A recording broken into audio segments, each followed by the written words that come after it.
baby calm down, calm down. Beirut gabar yar oo ku hoos dhalatay burburka guriga qoyskeeda ee waqooyiga Suuriya kadib dhulgariirkii banaa ee toddobaadkii hore ayaa caafimaadkeedu wanaagsan yahay Isniintii waxaana nuujisay xaaska agaasimaha isbitaalka halkaas oo lagu xanaaneeyo dhakhtarkeeda ayaa sheegay. Ilmaha oo lagu magacaabo Ayaf Carabi oo loogu magac daray calaamad xagga Ilaah ka timid ee shaqaalaha isbitaalka waxaa laga yaabaa inay awoodaan inay ka baxaan isbitaalka isla Talaadada ama Arbacada sida uu sheegay adeerkeed Saleh Al-Badran. Waxa uu sheegay in eedada aabbaha u ah ilmaha oo dhowaan umushay oo ka badbaaday dhulgariirka ay korin doonto. Hooyada dhashay wiilkan yar ayaa dhimatay kadib markii ay dhashay kadib dhulgariir cabirkiisu ahaa 7.8 oo ku dhuftay Turkiga iyo Siiriya. Aabaheed iyo 4 walaalo ah ayaa sidoo kale ku dhintay dhulgariirka.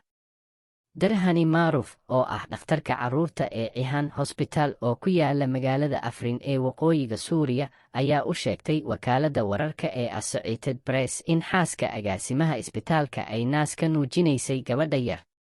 Waxa aanu joojinay dhammaan dawooyinkii aanu siin jirnay Aya, haddana waxaa la nuujinayaa marka ay u baahato, ayuu Maruf ku yidhi khadka telefoonka ee Afrin.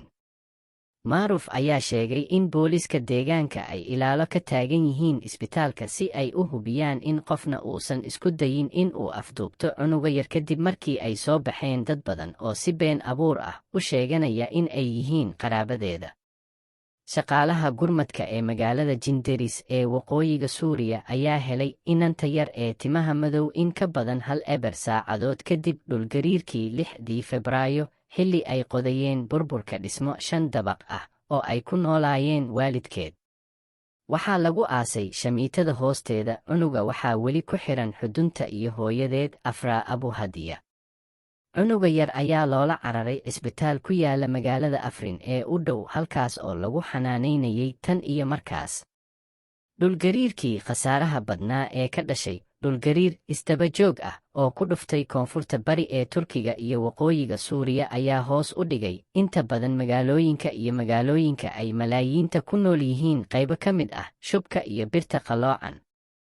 In ka badan 3,500 oo qof ayaa la dilay, tiradaas oo la filayo in ay si aad ah kor ugu kacdo iyadoo kooxaha baaraya ay heleen meydad badan. Dhulgariirka ayaa burburiyey daraasiin guryo ah oo ku yaal magaalada Jinderis halkaas oo qoyska ay ku noolaayeen tan iyo 2018kii.